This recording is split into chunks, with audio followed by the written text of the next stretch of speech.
All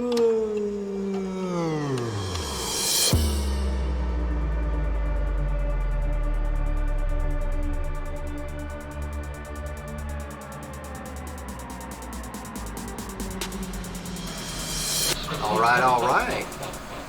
We here on our attack. What number are we on now? Number 3? This is 3. We're already done 3. We did 2 already. Holy shit. Oh shit. Well, welcome everybody to the Nocturnally Afflicted podcast, number 3.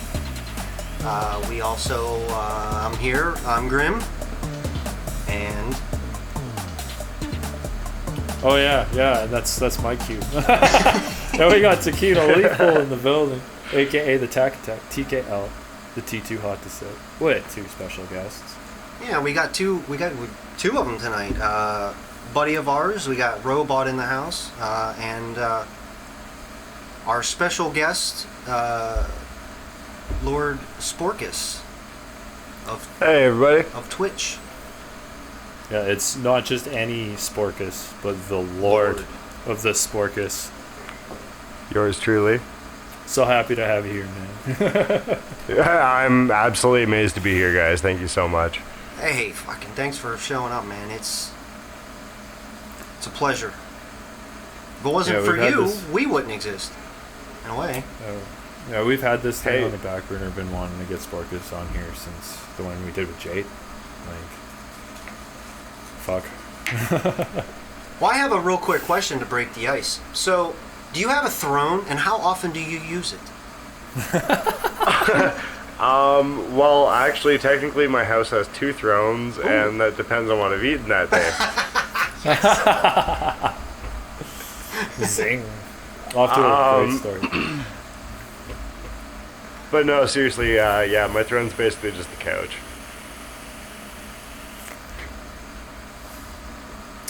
There's merit in that. I mean, a good throne should be comfortable.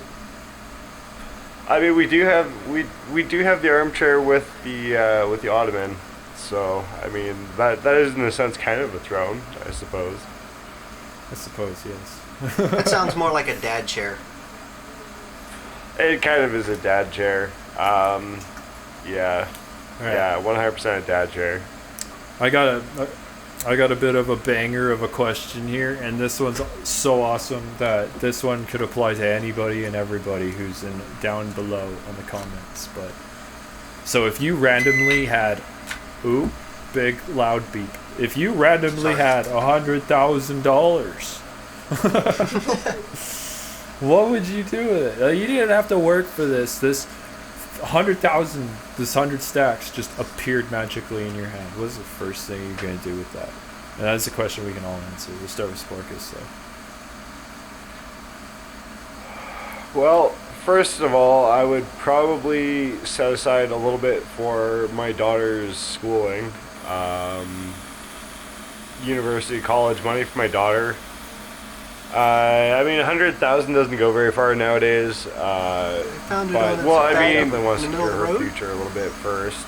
Did anyone say I found it though? I would was just probably put a lot more into computers. Yeah, well, no, I mean, just in your hand. I could. Just poop in my hands. Yeah, didn't have to work for it.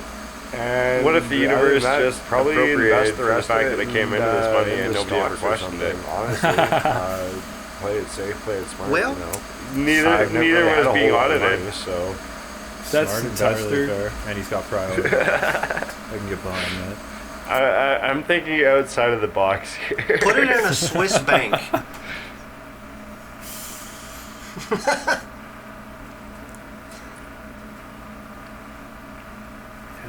It's a lot of money. I mean, what would you do, Tag? What would I do? I would take it straight to the casino, man. You only gotta win big once, and you're set for fucking life. This is why I'm not a role model, ladies and gentlemen. So here's the question, Tack. Here's the question for you.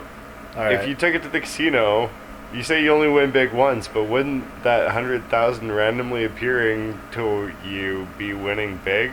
Wouldn't that be that once? So if you won that big once, wouldn't you be wasting that money at the casino? Good question, indeed. I don't know, man. I mean, I guess because I didn't play a game to acquire it, I wouldn't be able to apply that said concept of ideas. Like, is like, Yep. I won this. This was just my payout. Now I gotta go money boat it at the fucking poker table. All I gotta do is win once. Okay. No, this is my chance. Yeah, that's what I would do. Don't give me your money.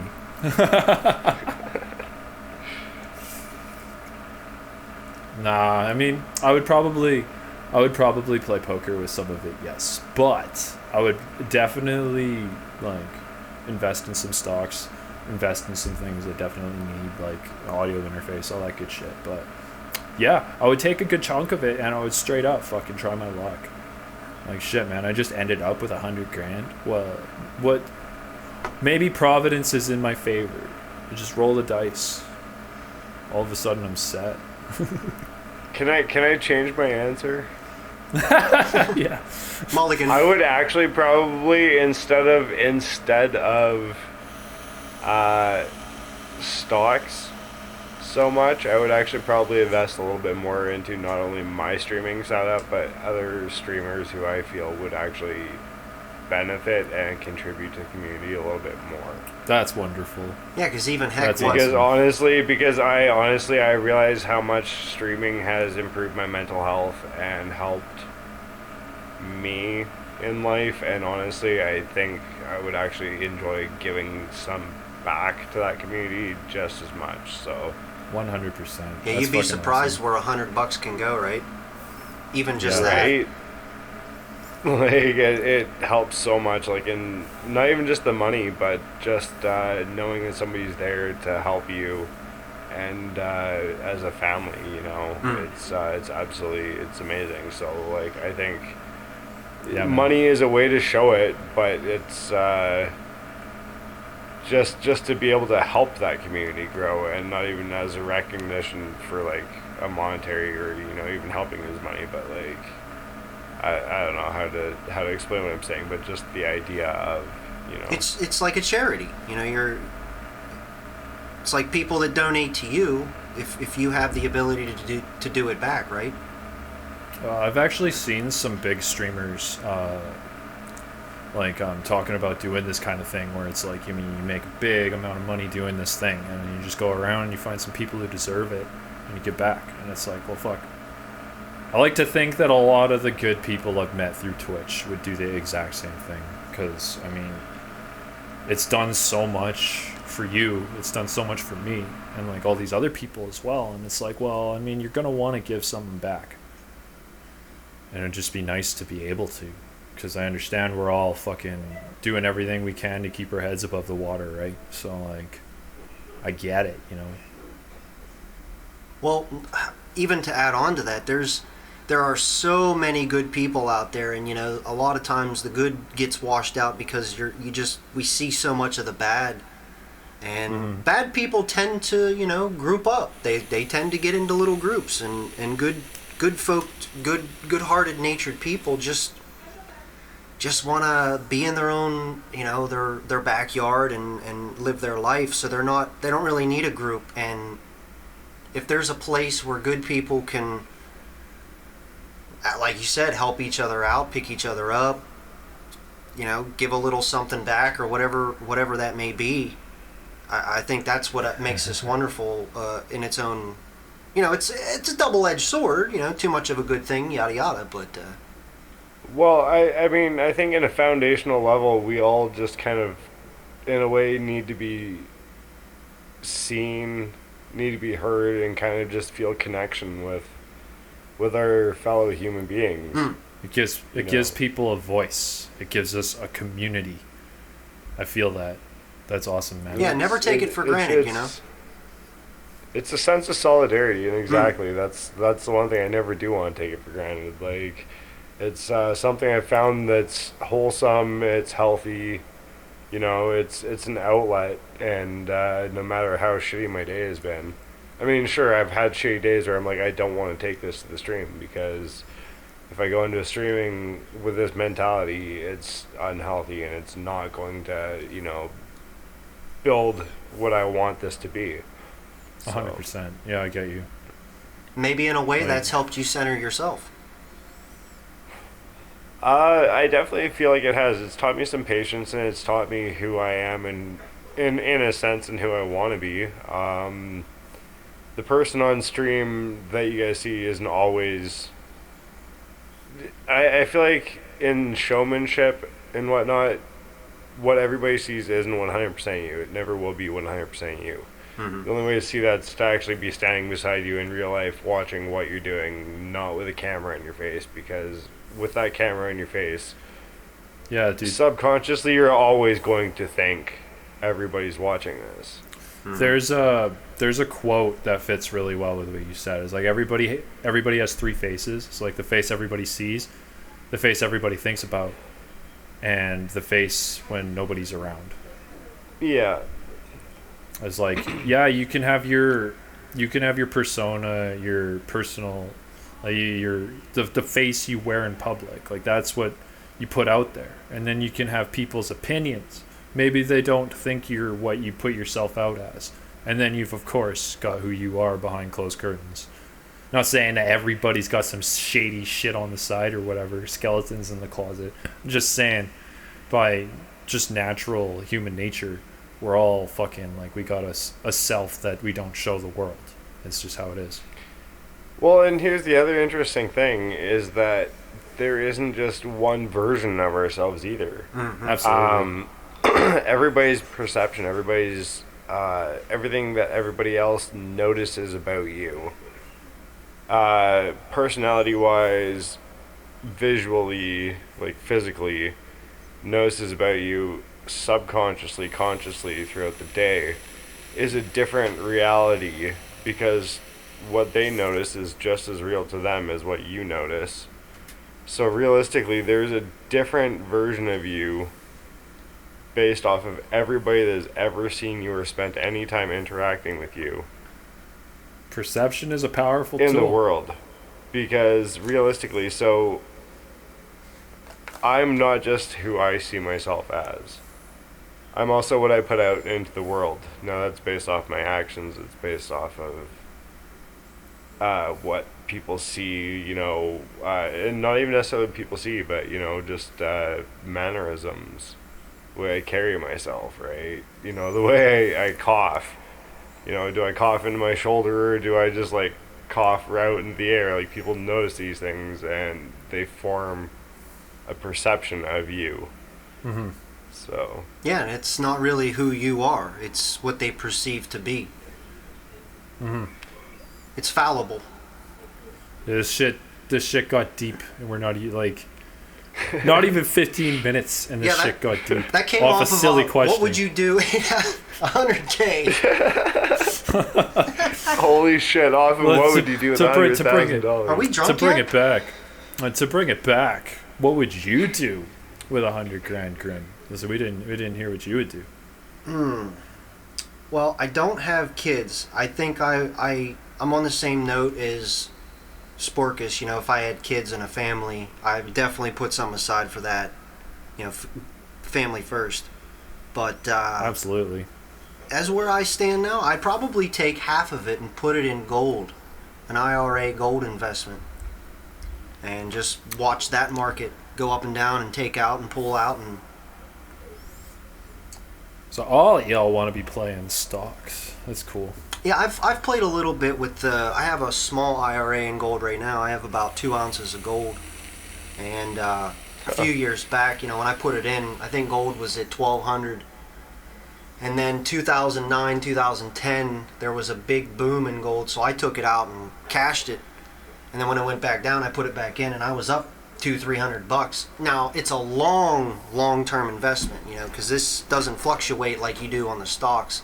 It can be hourly on the stocks with different merch and all that. But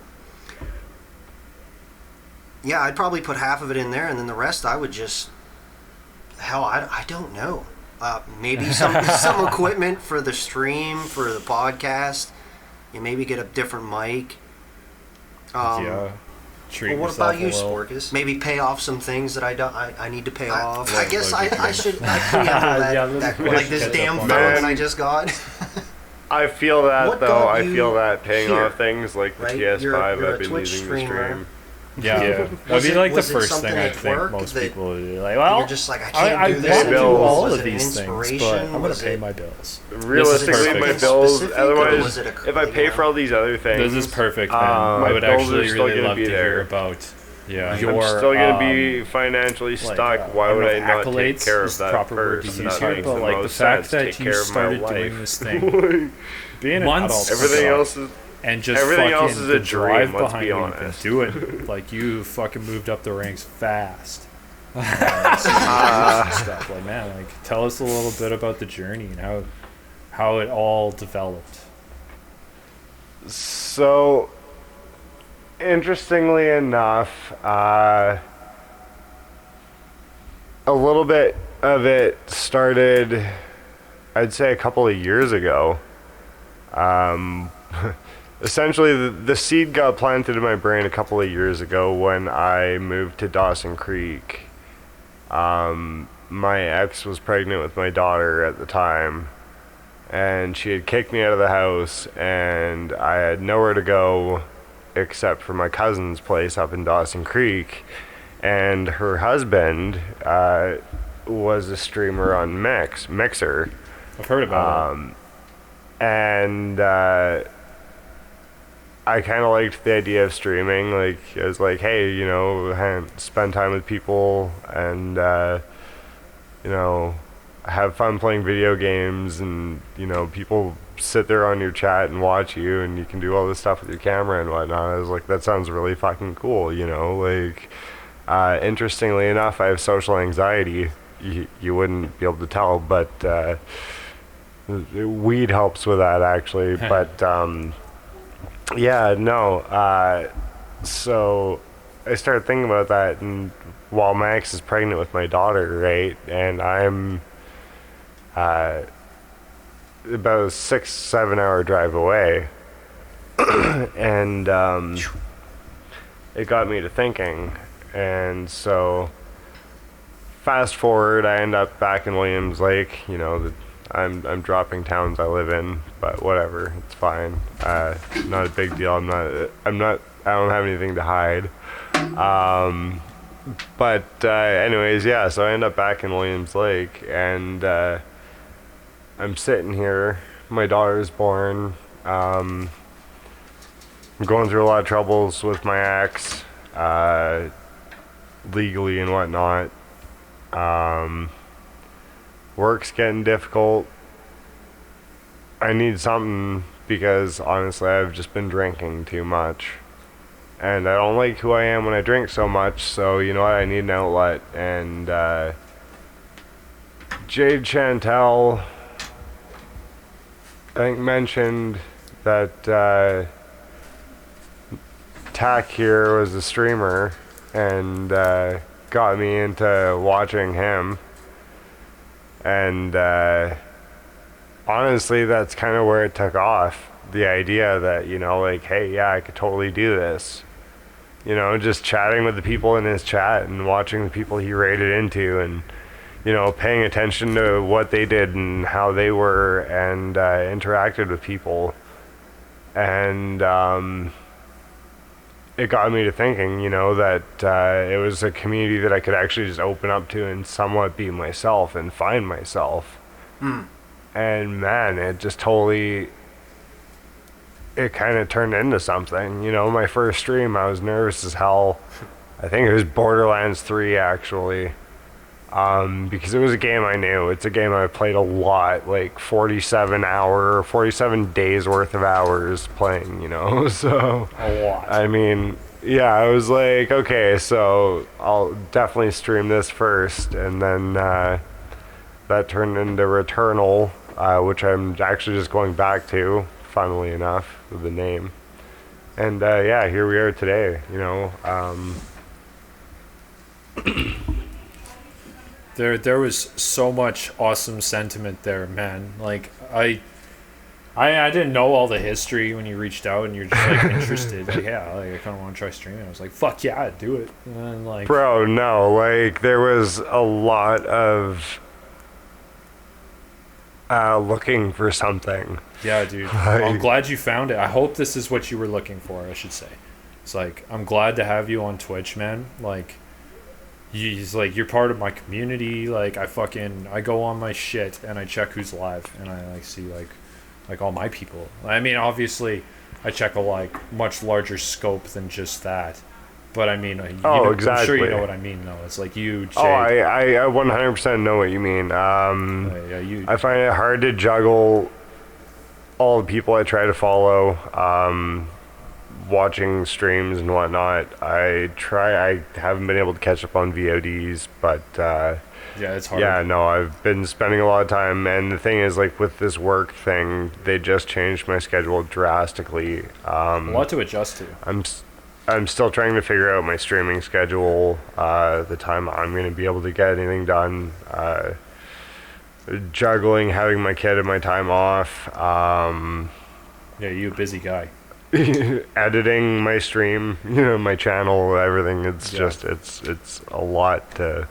I'd be hitting the applause button right now for the fact you're able to juggle all this shit, and even still, your growth rate, like, I know you're not a numbers guy. Neither of us give a shit about numbers. I know that much. But the simple fact that you were able to crunch that shit in such a short span of time and like pass with flying colors, man, like, that was impressive. Twitter. I hate to say it because I'm not really super big on Twitter, but the chance I've had to connect with people and the fact that I sat there at work. Like, and I know you guys saw me messaging in chat and whatnot, going, I hate that I'm at work and that I can't be streaming or watching streams really, but I'm here lurking. I'm on my cell phone lurking streams and hitting up Twitter, and I'm following people and watching new people's streams from work, finding people on Twitter and watching streams and connecting with people, and it was a grind, but it got me there. So somebody wanting something so bad and doing the things to get it, ladies and gentlemen, this is exactly what it looks like. Like, fuck dude. It is a lot to juggle, and I would hate for anybody to get so caught up in that, well, I have to give this person 10 minutes, I have to give this person 10 minutes. I would like to think that most people, and I can't speak for all, but I would like to think that there's some good out there and that most people can understand, like, me and you don't talk that much, Sporkus. We met a few times, we BS'd, I've been in your streams, But I don't expect you to go and click here or do this for me. It's if you want, and that should be the end of it, I guess. At the end of the day, I try and tell this to people who are trying to get into this shit. Like, I always say this to people. I don't know. It's interpretable in many different ways, so I'll try and be very concrete with the way I describe it. But support for support will destroy you because you spread yourself way too fucking thin. And what I mean by that. Like, just, like, I mean, it's great to support people, but, like, I mean, you try to support everyone at all times, like, you're going to destroy yourself. End of story.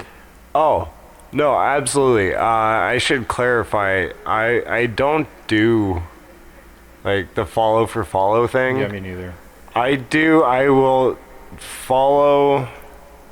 First of all, you don't even have to follow me if you're in my chat, and I will genuinely probably check you out myself, even if you haven't followed me, because I'm curious, and my shout out will actually show your last selected category. So if you're not a streamer, that's generally a sign that you're not a streamer, as if you had no category. But I don't generally do follow for follow. If somebody follows me, I will definitely check them out. And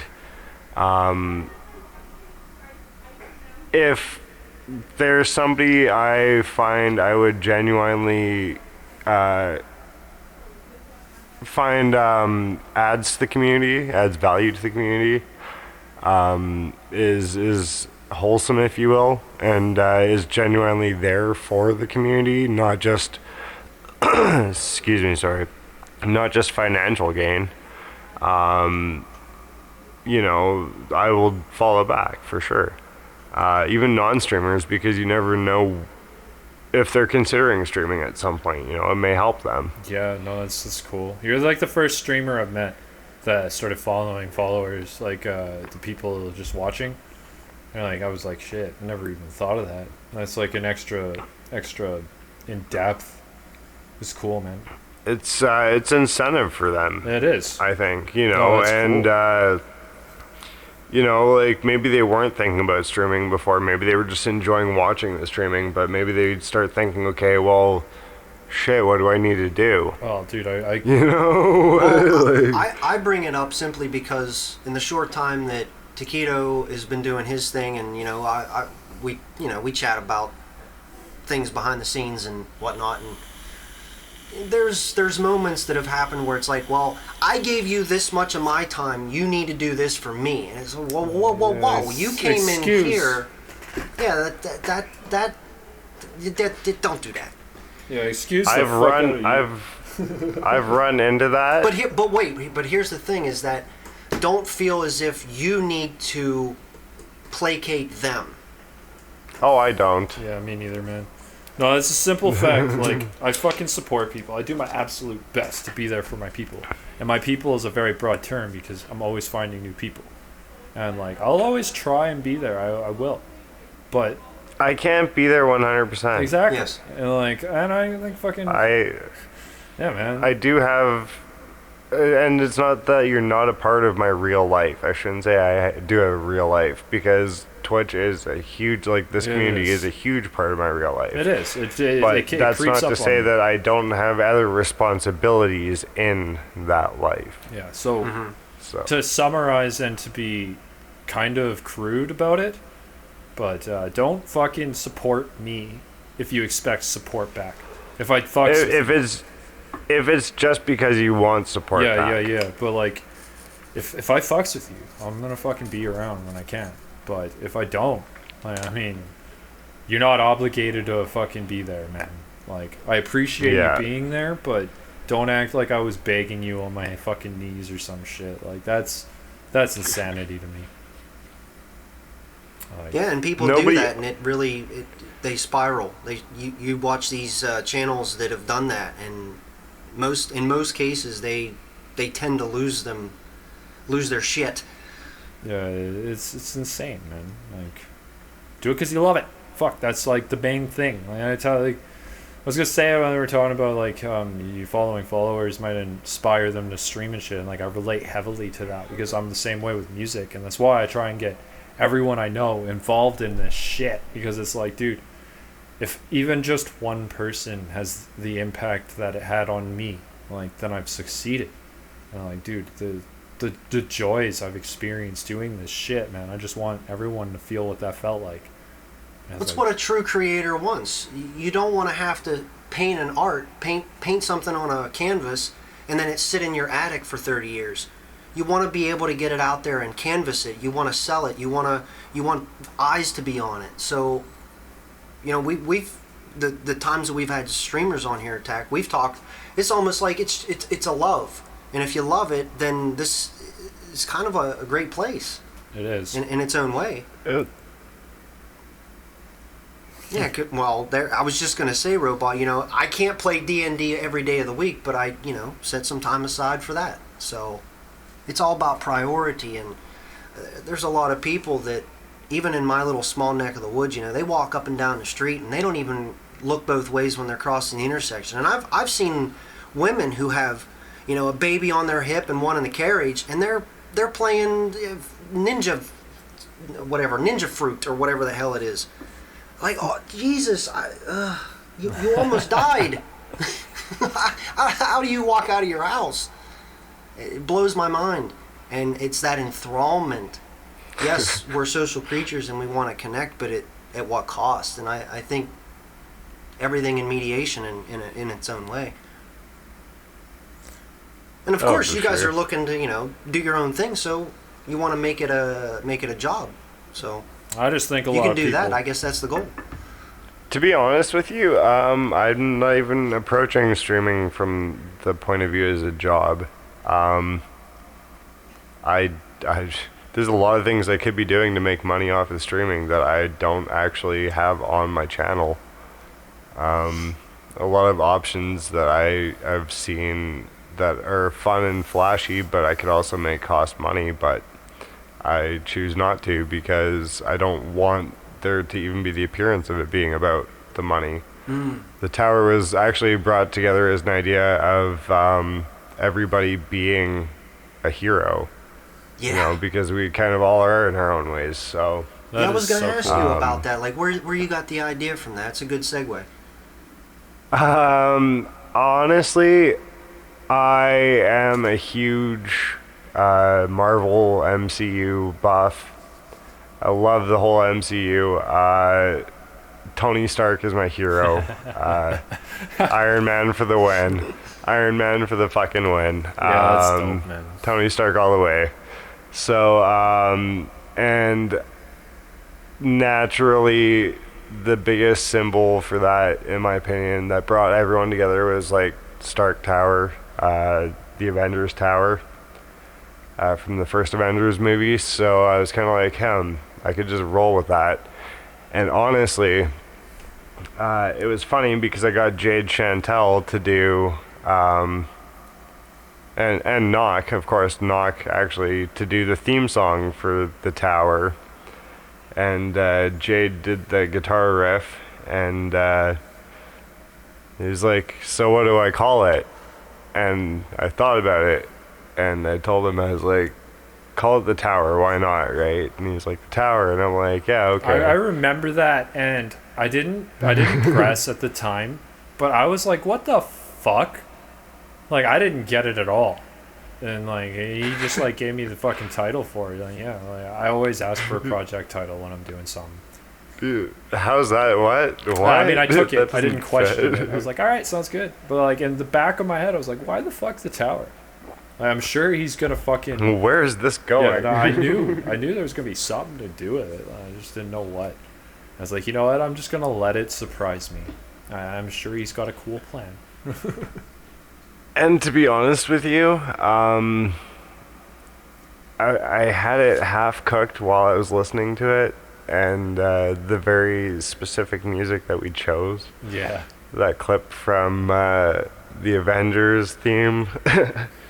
Man, yeah, so I thought about it, and yeah, the tower. Yeah. And then I didn't even have like a slogan or like a saying or anything, but it just kind of fell together as like the place where heroes and anti-heroes like go to kick back and relax, and it just it happened, man. That's exactly how Knock Later happened too. It just fucking happened, and I was like, that's the thing, I guess. Well, yeah, what it was like me and you were DMing each other. You're like, I don't know what my user handle is going to be, and we were throwing things back and forth, and I was like, I don't know, knock now was one of the things I sent. And I was like, knock later, knock right fucking now, and he's like, that's it. So, that's the name, the saying, everything. Yeah, the only thing it was gonna be Knock TV was the first one that was like that.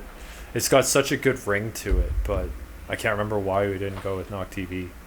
But there was a reason, and it was like, all right, well, Knock Now is even better. Like, Knock Later, man. Yeah, it was a play on words. I think it sounded a little more up your alley because you enjoy playing with words. So. Yeah, it's just fucking brilliant. I love it. It's awesome, dude. You're welcome. I charge $4.99 for each one of those. Oh, get the fuck out of here, EA Games.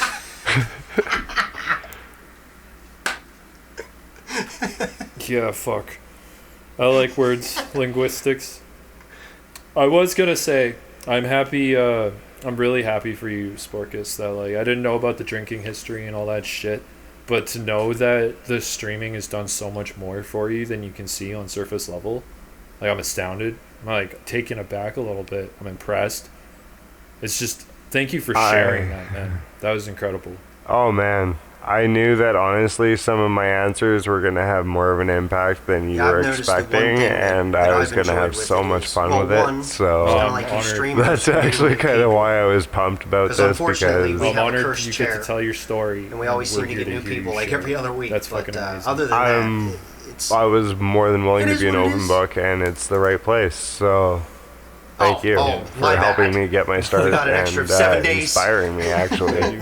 Dude, we like fucking. I mean, to give you guys a little bit of background. Yeah, 7 days. Me and Jay, like that show back in Mackenzie that we mentioned in the first podcast. But yeah, we've like, almost 5 years, known each 4 other years, for a long time, and but we didn't talk. One thing that I liked about it was the Jade social. made the connect, and so we started talking social, via the strangers.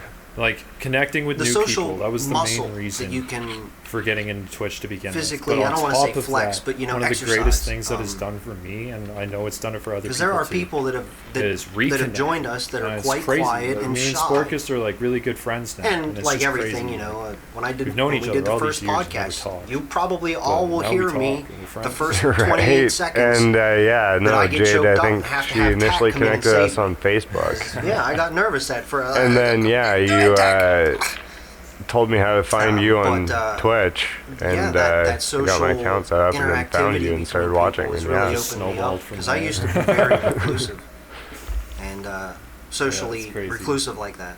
I always had people be out with 20, 30 friends, and I'd be sitting at a table by myself. And are you okay? Like, yeah, I'm fine.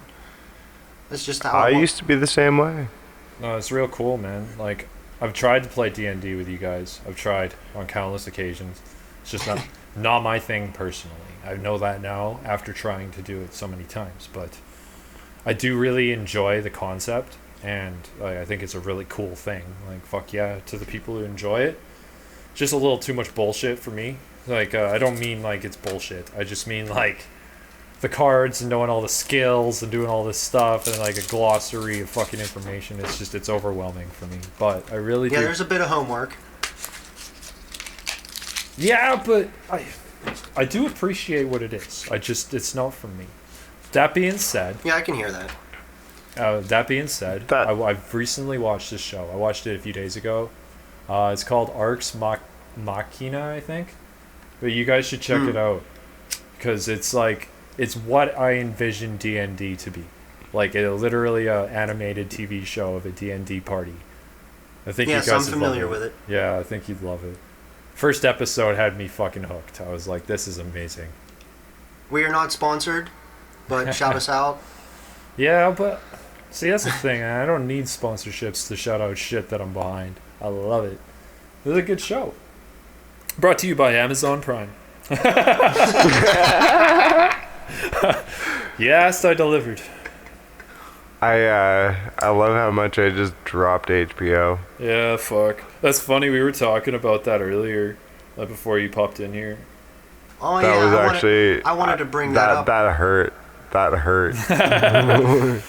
I really could not get on board with that, and I'm ashamed that I even started that one. Raid, I fully get behind. Yeah, no, I still play that game. Yeah, fuck, that's funny. That's cool though. Like, it's a learning experience for you, right? Like, because I was talking about sponsorships earlier, and I was like, well, fuck, man. How I feel about it, I wouldn't really fucks with a sponsor unless I was down with the product. And so that's what really it comes down to. It's like, that's why I haven't gotten a sponsor yet. Besides Dubby, after I tried it, I was like, this is pretty dope. I can get behind Dubby. Well, but and the thing I like about the Stream Elements ones though are they're like a week-long campaign sort of deals. They're not full term. They're not full term, so you're not constantly hawking the same thing. Like, guys, do this, do this, do this. It's like, okay, something new. And for a variety streamer like myself, a 1 week campaign, it's like, okay, I can do one campaign and then hold off a while. And then do another one if I want, if I get a decent offer and something I want. I started checking about because you told me about it. I still haven't fucking gotten one though. I'm like thinking about it for one of them, but I'm not sure yet. I may be showing a little bit more than TAC once, but that was one thing that we were kind of talking about before you came in was the sponsorships, and it's like, how is it that that he's got a sponsorship and you've been doing this for longer, and Tack's like, yeah, I was a little jealous. Okay. I was actually going to touch on that. And here's where I'm curious. I'll be probably do you stream Elements as a chat bot? I'm going to follow up on that for 3 things. 4 maybe. Okay. I can't count. But first of all, yeah, I have Stream Elements. I do not have the bot. I have gotten sponsorships. I have not accepted one. And yes, I was feeling jealous, but it wasn't about the sponsors. I was jealous. I was jealous about your climb. I will fucking gladly admit that. Oh yeah. Because like, man, you fucking shot. Like I dress it in admiration. I do mean it as admiration as well, because it's. To be fair, there was like a couple months at the beginning of my account I noticed that I wasn't accounting for, because I didn't even really stream. I had like 2 streams and I didn't count that period. But when I started taking streaming seriously, a couple months in, when I started taking streaming seriously, I went from 0 to, yeah. Yeah, you climbed exceptionally fast, which just blew my mind. Because it was like, I was giving you all the advice I had, but then watched you fucking flying colors doing other things that I wasn't doing. Dude. It's like, fuck. Dude. It's impressive, man. It's because I was able to climb with your help and so many other people's help in the community that I was meeting, that I was able to, and it gave me the momentum and the energy I needed, and it got me learning so much stuff that with what I had to work with, all the tools that I had online, all the people, the community that was willing to let me in on like how they were doing stuff. Gave you a foundation. I just asked questions, and it gave me all the resources I needed to take ideas in my head and go, holy shit, there's a way I can do that. So there's a very beautiful metaphor to paint here. Maybe not a metaphor, but it just goes to show that everything you need is right there in front of you. It's all about how much you're willing to fucking go in there and take it. It's asking. Yeah, and this is coming from somebody that very much so like Grim at one point, I couldn't walk into a grocery store and look people in the eye. I had a really hard time. And earlier on in life, I had to start forcing myself to look the cashier in the eye and go, hi. You know, hey, how's your day? You know, and then, good, thanks. How's your day? You know, all nervously, and pretty soon talking to the cashier was some of my biggest interaction, and then it grew outward and started becoming other people. Oh, it's crazy. In passing, you know, and I had to start forcing myself, but the more I forced myself, the more I realized it wasn't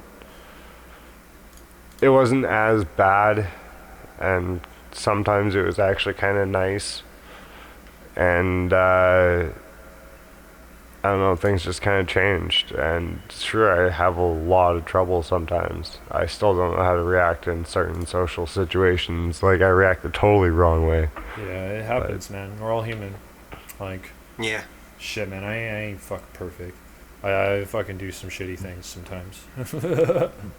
Well, but no, I do my best to not be a shitty person. I really do. But at the same time, it's like, I mean, sometimes good people do shitty things. No, not trying to justify. We all have. You know, sometimes even a person who's down and you got another person trying to help can even do more harm. Yeah, like just pushing people out even. Like, I'm kind of guilty of that. I feel that. A lot of the time, you know, the thing is we're not infallible. We all have times where we're down and out, and you know, sometimes we lash out, and it's because honestly we're just not in a place where we're ready to accept help for either our own reasons, or pride, or whatever the reason may be, just not used to having help, and so not knowing how to accept it or asking for it. And the thing is that's kind of what a community is there for. If they're community people, that's what they're there for, is to help us up. And it's not a handout, it's a hand up. Yeah, I heard a song. I can't remember the name of the song, but at the end of the song, it's basically, I'm going to paraphrase the quote here, but it's a true friend doesn't want you to need them.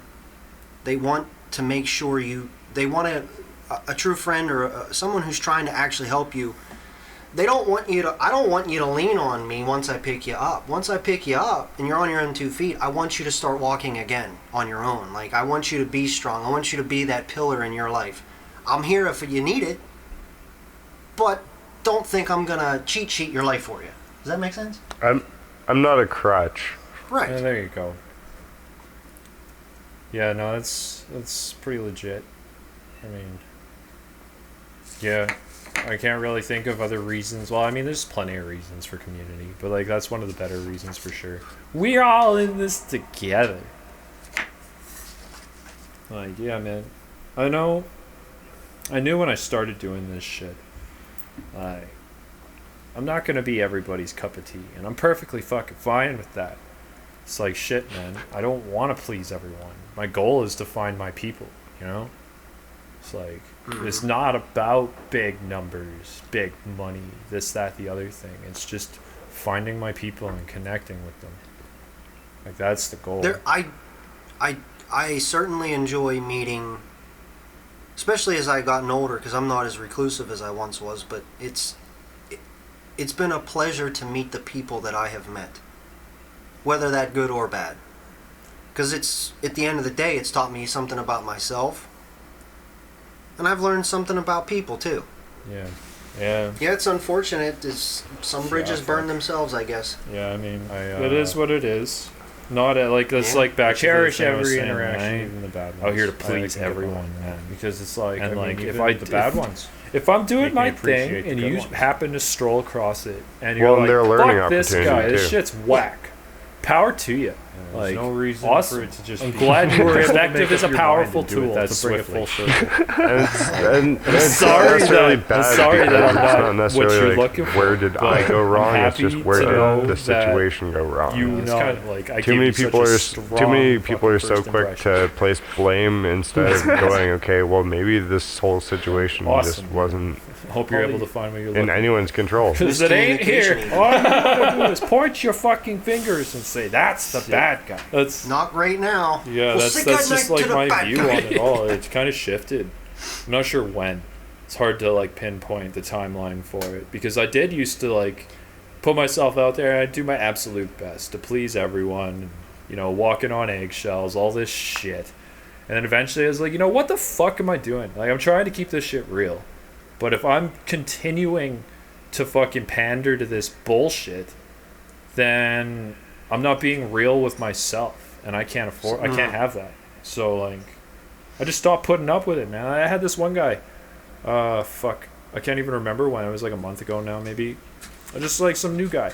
He seemed cool for a couple days, and then he comes in there and he just shitty jokes, just being rude and all this shit. And I was like, look, man, I warned you once. Like, you want to keep fucking pulling this shit, I mean, first of all, it's annoying me, but then second of all, I think for the community, right? Like, I don't want this to be what people walk into. And it was like, all right, man, well, you're going to keep being shitty. Like, I've warned you several times trying to be nice. So, like, I timed him out, and then it just solved itself from there. It's like, look, 5 minutes to think about what you did, treating you like a 12-year-old. But that 5 minutes is all it takes. I'll never see them again afterwards. It's like, well, fucking good riddance, man. I've seen that happen a couple times. It is what it is, man. I don't let it bother me. It's just the internet. Like, I mean, realistically, you're gonna come across a lot more shitty people than awesome people. But the awesome people make it worth it, and that's why I keep doing it.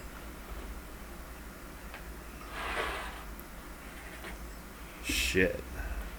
Haters are gonna hate. Yeah, let them hate. Yeah, I'm honored. Just, if you're gonna hate, just spell the name right. Yeah. Give me free advertisement. Go make a fucking video about it and give me some free advertisement. Please do so. Yeah, I'm honored. Tell us about how shitty our podcast is. Good, go. No, I would be honored. Truthfully. Yes. Truthfully, yes. For you to feel obligated to fucking write a response, regardless of what the response is. Like, for you to feel that compelled to actually follow through and do it. Like, fucking... That's honor. Yeah, fucking honor. Like, thank you. This is like people shitting on me for fucking releasing tracks. Like this one I recently did. Harry Potter fucking remix thing I did.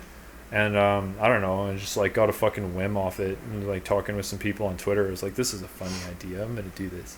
And then I fucking put that shit out. I'm thinking about it as I put it out. It's like, man, this is a repetitive tune. Like, I didn't really do a whole lot with this one.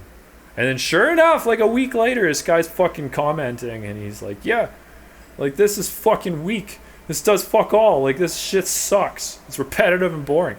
Some shit like that. And I was like, wow.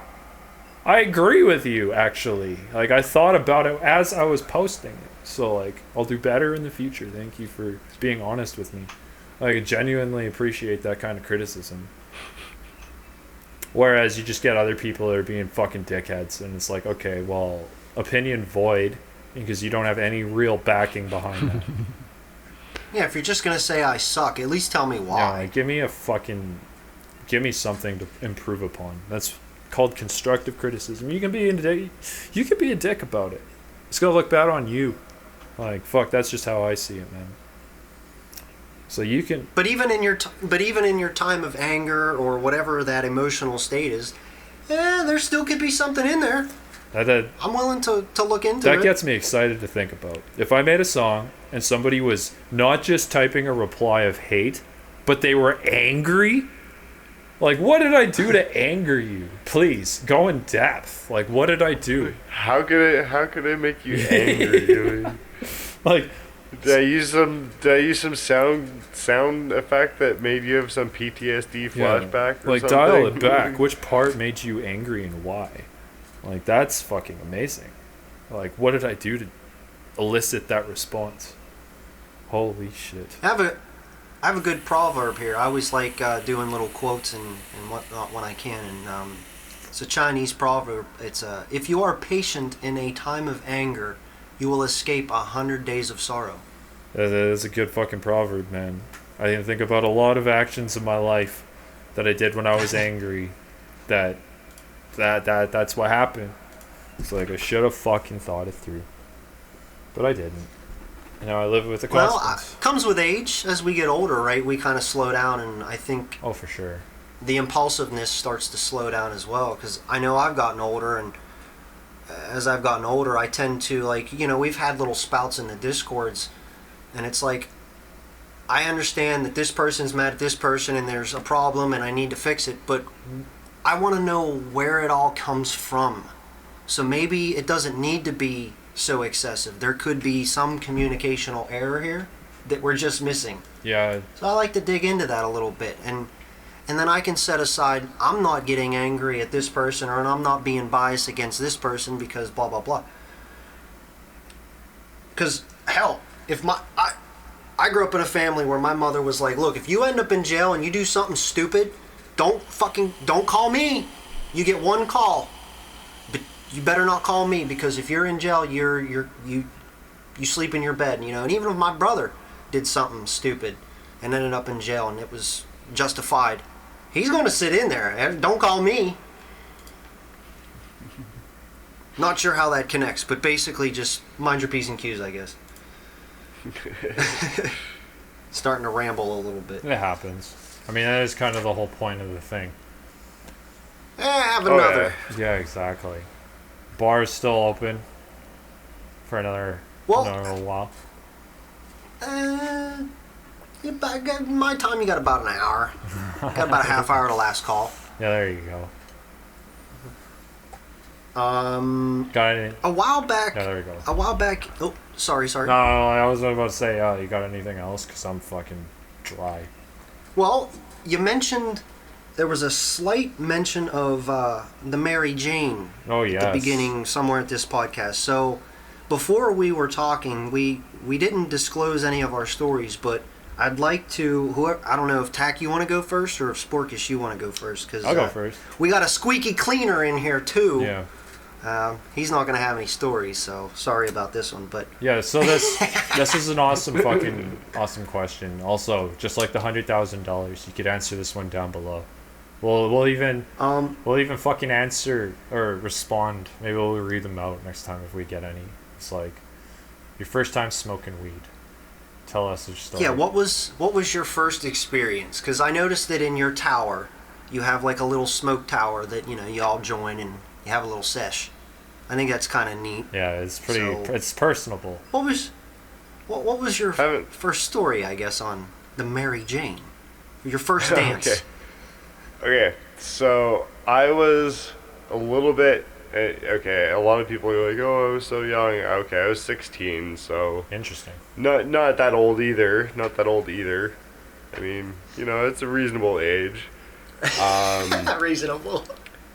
My sister, my older sister, and her husband took me out for a drive, and we went out to the river, and we were sitting out by the river, and they're like, "Hey, you want to smoke a joint?" And I was like, "What?" Like, really? They're like, "Yeah, no, it's totally fine. Like, whatever, You're spending the weekend with us anyways. Like, you're not going home to Dad, so like, you want to smoke a joint?" And I was like, "Sure, I guess." Like, pretty much, like, I already smoked cigarettes. Like, my dad even knew, so like, whatever, okay, sure, We sit there and we're like, I'm stoned out of my tree off a couple puffs, and of course had the typical coughing fit and skipping rocks off the river while the sun's shining down. It was like, I was like higher than a kite. Like, oh my gosh, everything was so vibrant. Yeah. And then we get into the car, and it's on this narrow, windy road in this little 2-stoplight town, and we're like on the outskirts of town on this like country windy road, all narrow with like a steep drop off, and I'm sitting there on the side of the car that's like facing the drop off in the back, and I just keep getting this paranoid feeling that the car is gonna go off the road, and fucking, like, holy shit, slow down. He's like driving pretty fast too, and I'm like sitting there. Yeah, you're probably going like 2.5 miles an hour. Yeah, right. I was sitting there thinking, oh my god, we're gonna die. It's a little casual weed paranoia, typical. Yeah. The first few times. So it started out with the everything's so vibrant and amazing to like, oh my god, I'm gonna die, and then got home, fucking all the microwave popcorn in the house got eaten, like half the other stuff, I'm pretty sure, whatever we had for munchies.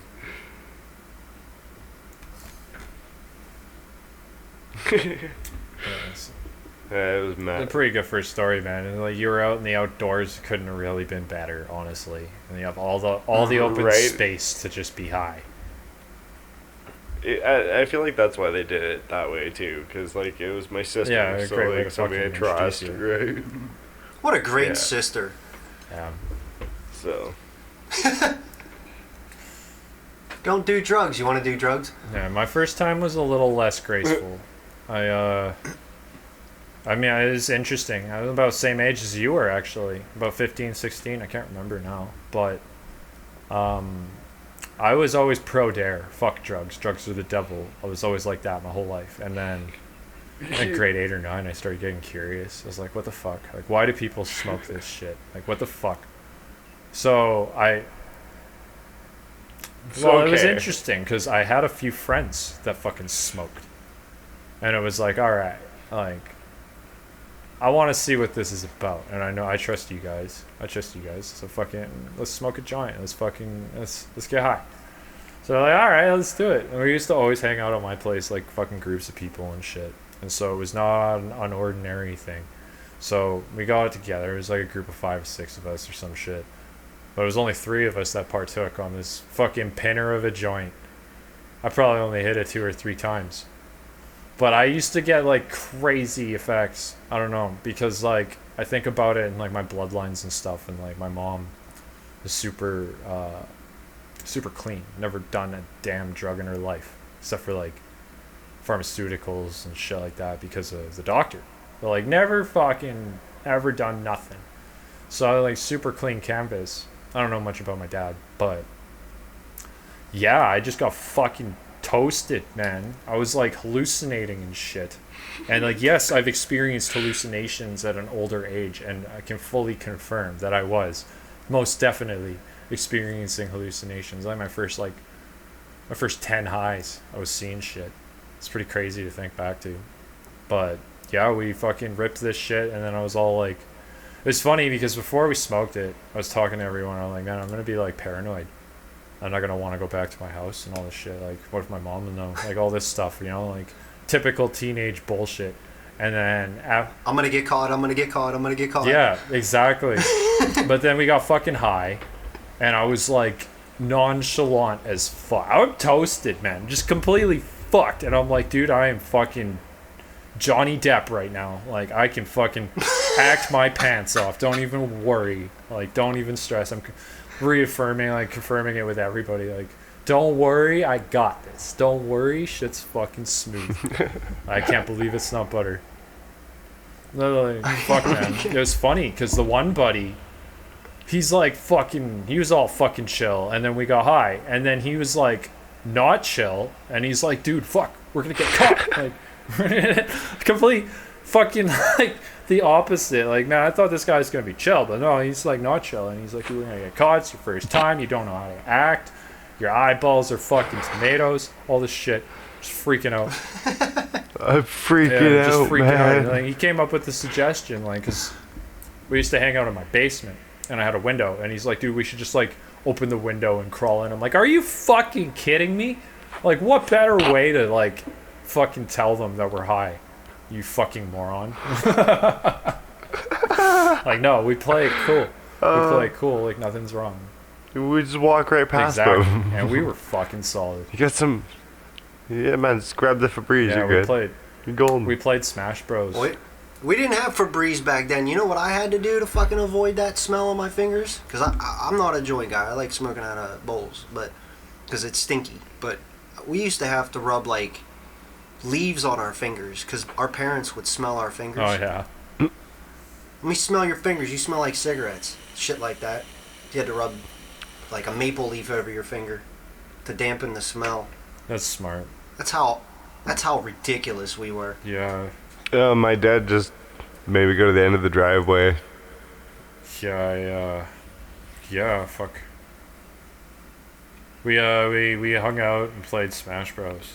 I remember there's 2 big things I remember, like three things I remember really well about that high, because it was the first time getting high on anything. And like, I just fucking, we were playing Smash Bros. On Final Destination, and I remember I was just like, there would be a epic battle going on, and I would just like run off the edge. Like, not intentionally, I would just lose track of myself, and like, just like run off the edge, and they would be battling it out, and I'm like, oh fuck, I'm dead.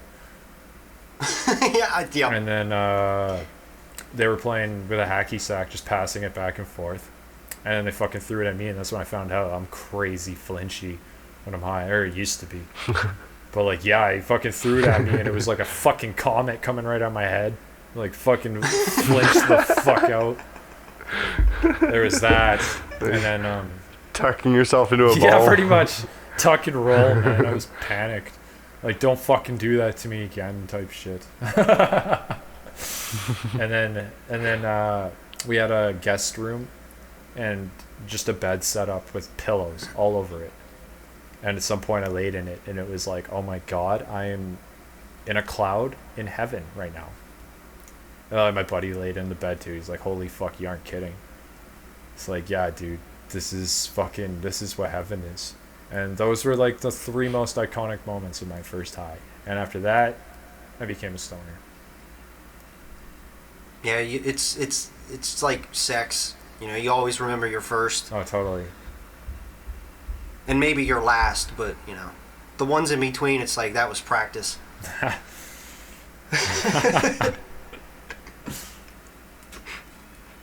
Trial and error. Yeah. Fair. That's a fair way to put it, man. I can't remember shit about like any of my other highs. Well, I do remember a few in particular because like there was this one where I had this rainy day crystal that I just kept putting away, and I had all of it, and it was a rainy day, so we rolled it into a joint. Had like this bud of fucking purple kush and this bud of silver haze. It was super special, like shit like that. And then we smoked the roach with like 12 people, and everyone got like 20 hits off it. It's like, what the fuck is going on right now? Oh shit. Okay, yeah, no, I'm going into a different story here, but I gotta tell this one. But go for it. So there's this one time. There was that time we were smoking that roach. In fact, we skipped. Well, I didn't skip. I had C block. I had a spare, so we would go to my place. I had a CD spare, I think, because I just didn't have to go back to school after this. But we would go to my place and get fucking ripped. And some of them were skipping. And one unfortunate day, the buddy was skipping. His dad was a huge fucking stoner. Huge. Like one of the biggest stoners any of us know to this day. And he fucking hated my guts. Just never liked me as we were growing up. And so this fucking guy... he's huge also. There's fun little detail. This guy's like 6'5". Huge guy. Massive. Anyway, he shows up at my place. As we're in the shed smoking this roach, they're skipping class. And we're all fucking ripped out of our face. And we're like, shit. Like, he's here. What do we do? He's knocking on the back door. We're waiting for my mom to answer. It's like, oh shit, here we go. And it was so funny because like we look at the buddy, like, his dad, and it's like, what do we do? Like, what should we do? And he's just like, be quiet. Like, what? So we're standing, okay, there's like 10 of us, 10, 12 of us. Like, all of us just bundled in the shed, all around this tiny little pipe with this fucking fat, legendary roach in it. And we're all just sitting there. Just, shit's still burning, it's still embered. And we're sitting quiet as a mouse. And, like, you could probably picture it, you know? Like, our shoulders are hunched up and shit. Like, we're trying to be sneaky. But, like, trying not to laugh at the same time because this is the most ridiculous idea. Like, there's no fucking way this is going to work out. And sure enough, at some point, his head started to turn. And he, like, turns around and looks at it, and, like, the Metal Gear Solid sound. Like, fuck, dude. Caught us. Red-handed. It's so funny, though. Like, Buddy gets dragged off, and, like, 10 minutes go by, just, like, awkward silence, and then we all just started laughing. Like, dude, there's no way that was gonna work. Like, just try and be quiet. How did he not notice us walking up the driveway? Like, what the fuck? He must have been fucking stoned out of his face, too. Hey, he was probably more mad about him not being in school. Oh, yeah, that's exactly what he was mad about. Yeah.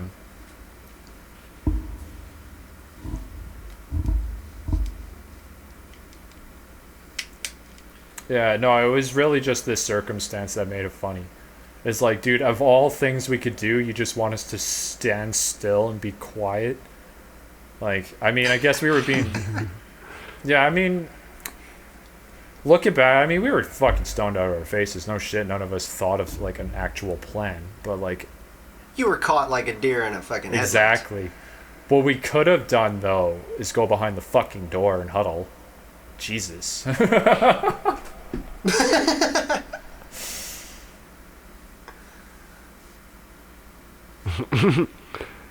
bunch of kids. Yeah, just all huddled up. That would have been fucking way funnier. I mean, at least we tried. Just a bunch of kids with like deer in the headlight looks, all stoned. Exactly, all these shit teenagers. You're ruining my son's life. You got that 12 kids have that look on their face like, oh, you're looking for me? It's like that 70s show. Yeah. Oh, God, that was such a...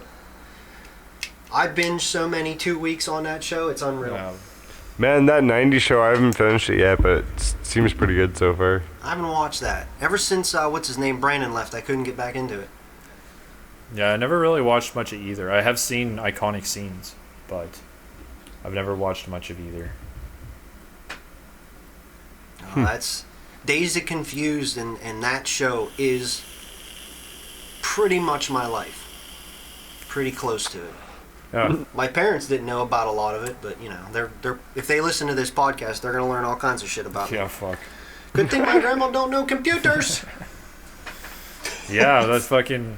Yeah, we still haven't heard your story. Your first time. All right. So, I all I can remember of the day is I hung out with my cousins a lot. There were 3 of us. And a lot of people thought we were brothers and sisters and twins because we hung out so much. And I was the youngest out of the 4, including me. And we also had our own little clique that we hung out with too, you know, SC's finest as we called ourselves. And we're out on the back porch of my cousin's house, and the youngest cousin, I'll just use her nickname, Tissy, we were all sitting.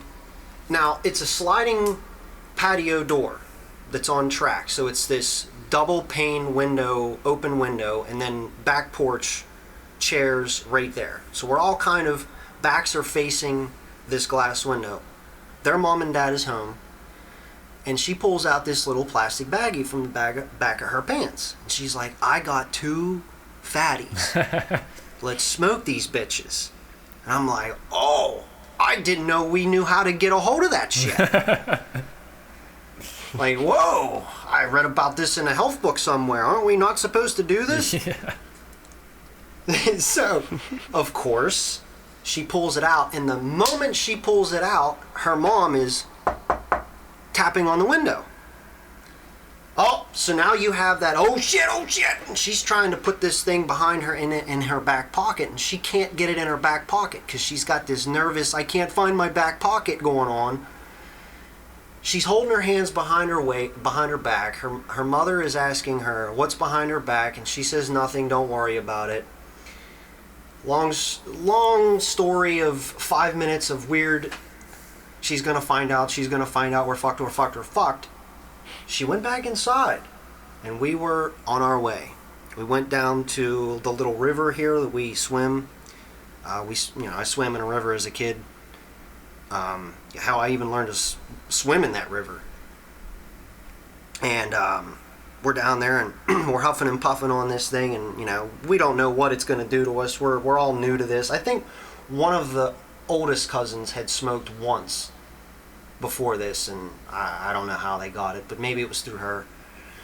So we're down there huffing and puffing on it, and I remember not knowing what it was going to do. I couldn't tell you if I was high or not. And I remember, so you have to walk down this like sheer side cliff, and it's a little pathway, it's a little Indian trail that you walk up, and you have to kind of shimmy along some rocks and hop jump up this little dry waterfall that used to have a stream running down, a freshwater little stream. And we're climbing up this thing, and as we're climbing up it, my one cousin, Ribbit, because I'm going to give nicknames, Ribbit, he just starts laughing. And he can't stop.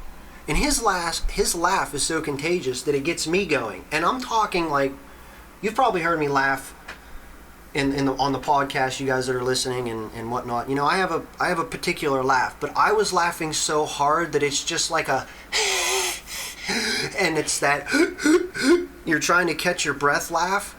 And we're walking up this damn hill, and we finally get to the top. There's a guardrail. My cousin goes to lean on the guardrail because he's laughing so hard. He needs to hold himself up. He misses the guardrail and falls into a bushel of poison ivy. Shit. And can't get out of it because he's laughing so fucking hard.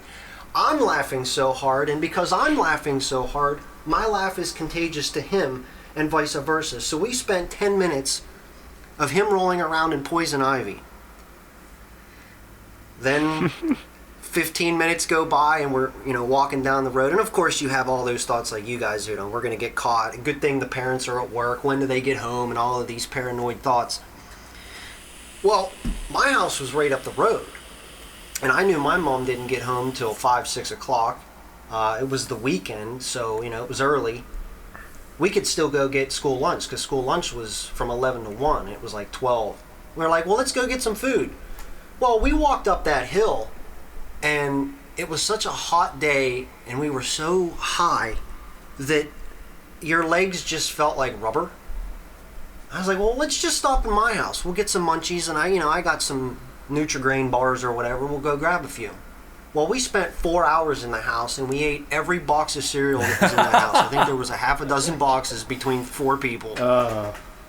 We had a cracker war. Because at one point somebody was done with the Cheerios and the Lucky Charms, and they're like, I just want some saltine crackers. So get this dude some saltine crackers, and he says something. He's like, and he spits out a bunch of these little bits of crackers, and it hits one of us in the face. So now we're all talking like that. We're going, well, what's up, dude? And we're all spitting. Dude, there was crackers on the fucking ceiling, on the wall. Nice. Cracker War of 2006. Dude. I think I was 13 at the time. Oh my god. What a fucking awesome story, man. The crackers is my favorite bit.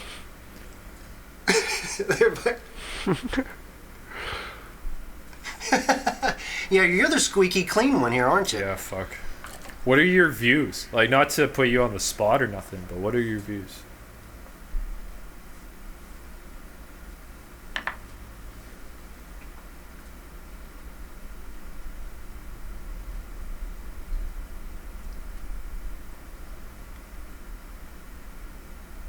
Kind of like beer, almost, right? Hey, that's awesome, man. That's an educated opinion.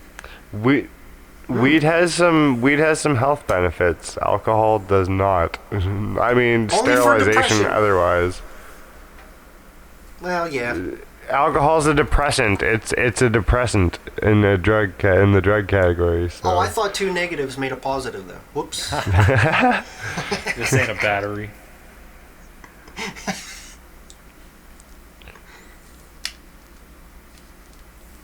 Yeah, I mean, to tack onto that robot, I mean, I've had friends that really got into some really hard shit like heroin, and Tax heard me over the years. You've heard some of my stories. Like I had a dozen friends, and only 3 of them, one of them is barely alive. You know, like he's on methadone for the rest of his life because he was so hooked on it. I mean, he's just, he was a 180-pound dude. He wrestled, and he was good at what he did. And now he's barely pushing 100 pounds, and I'm a skinny guy. And just to see what that's done to him, I'm glad I never got into that shit. And I've lost so many good friends. They have kids. They had a kid. One of them had a kid at 1 year old, and not to have a father in their life, he couldn't get away from that shit. You, as a friend, you slap him. You slap him. Listen, man. Look at that picture. Do this for your kid, man. And they just. If you don't want the help, you're not gonna fucking get it. Now that shit is on a totally different level than any of this other stuff that we're talking about. Yeah. Of course. No, that's the ugly reality of hard drugs. It's pretty pretty steep slope, to put it lightly. Well, I don't want to promote. Yeah, I don't want to promote it because, I'm a fan of Bill Hicks, and Bill Hicks does a really good skit of it's like, if you don't think drugs have done good things for humanity at some point, then I want you to go home tonight, take all your tapes, all your CDs, all your albums, all your tracks, all the music you have on YouTube, and fucking burn it. Yeah, fuck. Because the musicians that have enhanced your lives throughout the year were real fucking riggedy wrecked, son. Yeah, dude. So, I don't want to promote it, but there's some fun in it. This is why I use the cliff metaphor.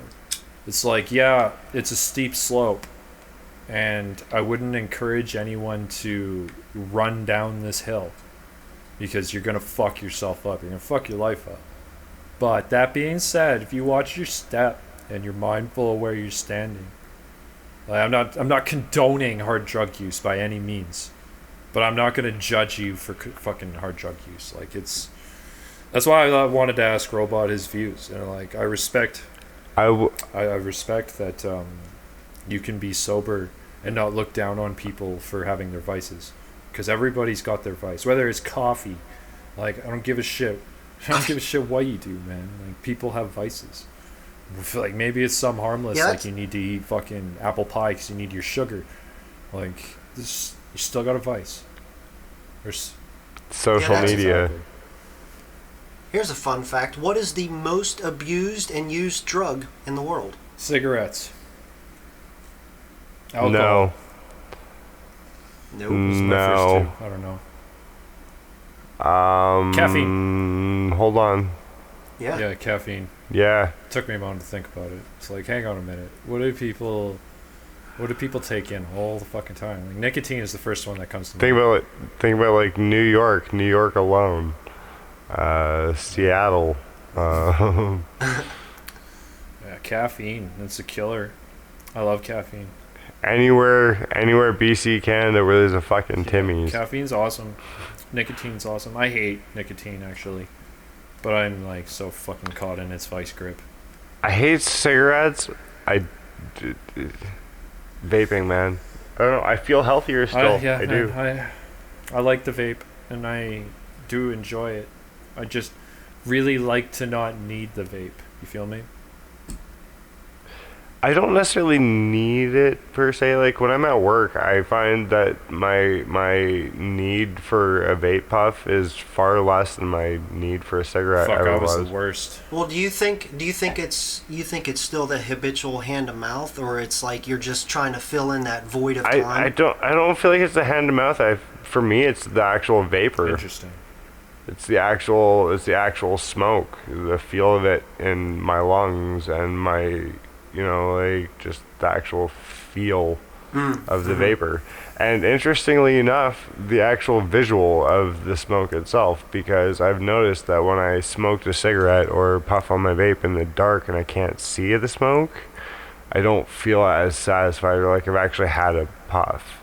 That's interesting. Like, so I could smoke a whole cigarette in the dark and not see it, or see the smoke itself, and be like, that was enough of a smoke for me.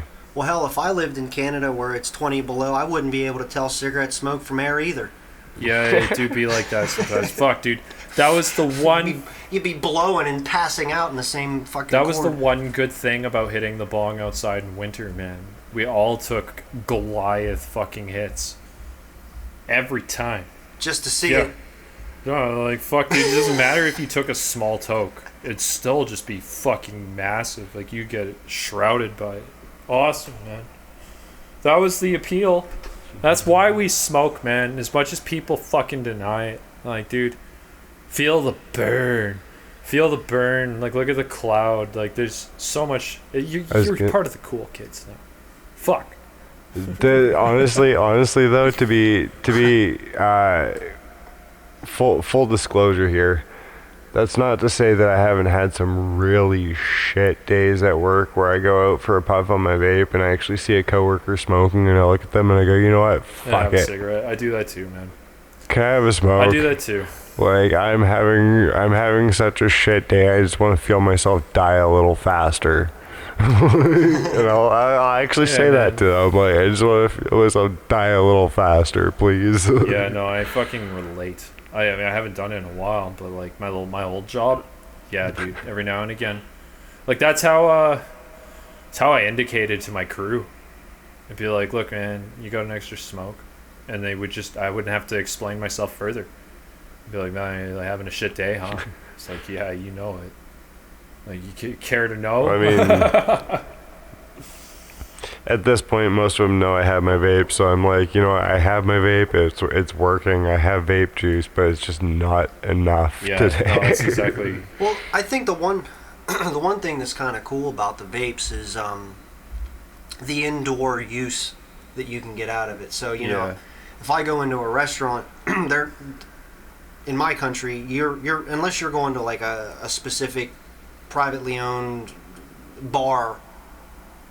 Hell, even bars have smoke shacks now. They don't even want you smoking in the same bar, and it's like, what the fuck? I'm moving back to the States, y'all. Oh? Where do you live? I live in the east coast of the United States. Okay, I'm moving back to the States, y'all. Yeah, we don't have smoke bars and shit. I mean, we've had one pop up actually. It's a cigar lounge, and I kind of like it. It's got that old 40s feel to it. Now, you don't have to dress up, but you can't just go in there with sweats on either. You have to have like a button up, and then you can enjoy some whiskey and a nice cigar. I'd totally dress up like I was in the 40s. Hell yeah, dude. Oh, people do. Oh yeah, people do. I think it's wonderful. I don't think shit. Oh man, like, what was I gonna say? The vaping thing. Like they don't appreciate it, but it gets busy enough in a club, man. I can hit my vape in the fucking club. They got enough things to worry about. But yeah, as opposed to like me lighting up a cigarette, you know, they're gonna smell it, they're gonna fucking see it, and people just don't want to be around it anymore. So it's like, all right, well, they ain't fine. gonna like me hitting my vape in the club. They ain't gonna like it. But you can go away and vaping doesn't leave a lingering smell nearly like cigarettes. I'm pretty sure I've gotten in trouble at every job I've ever had with the vape. It's like I just hit it at some point, and it's like, fuck, I wasn't supposed to hit it right now. But it comes with the territory. And I'm just shitty like that. I did at work all the time at the mill, and I was on night shift because there's nobody around. Now they've got me in a totally different building, like right beneath the office. When I was working night shift, it was the same fucking thing, dude. I got a special vape for working in the yard, and one day we were just working, and like usually we were unsupervised, but one day the fucking boss pulls up as I'm hitting the vape. Like, yeah, you can't be hitting that out in the yard. I was like, oh great, sure thing. Got back to work. She's hanging out for like an hour. She leaves. Vape back in my hand. Like, fuck, man. Try and tell me I can't use this thing outdoors. You out of your mind, lady? Right? It's like, hell, even at my job, like, they actually made me sign a piece of paper saying I was not allowed to vape at the mill at all because they couldn't tell the difference between a vape and a weed pen, which, bullshit. Yeah, that's fucking ridiculous. Anyways. Yeah, technically, if they even caught me vaping, I could be just dismissed on the spot because I broke the agreement that I signed. Now, here's the funny thing. They are so hurrying right now that I've just basically been like, hey, fuck you, fire me for vaping. I dare you. I'm just puffing it out in the open. Fucking owner of the mill's sitting there in the fucking loader watching me, sitting in the smoke pit, puffing my vape, checking clouds, puffing my vape, looking at him, watching me. Like wave. Dude, I fucking love that feeling. I relate to that because, yeah, man, I've been in that same boat where it's like you get threatened, like, yeah, we'll fucking do it then. Honestly, you need me right now. I'm one of few people that are sticking around even with all the bullshit you're putting me through. You need me more than I need you. Start acting like it. Yeah, I can find another job if you lose like a handful of more employees. You won't have a job to give. Mm-hmm. Yeah, that's awesome. It gets you grandfathered into the system too. It's like once they do have people, you keep doing your shit. Some new guy's gonna do it, and he's gonna get fucking rallied for it, but they ain't gonna touch you, man. Once they do start making money again too, I'll be looked at for like more money. Yeah, that's fair. Such is the trade. So, right, the mill industry, man. The lumber mills, lumber prices are dropping. Yeah, that's scary, man. That's like our biggest industry here in Canada too. Yeah, and we're wondering why our shit's going it's not great. Like, I mean, especially BC. Like, Alberta's got farming and oil, but over here in BC, what do we got? Trees. Like, we got trees for days, bud. Oh, fuck yeah, buds. We won't go into politics, but I can tell you what another big problem of our country is. Fire what? What? I'm not gonna go into politics. Don't worry.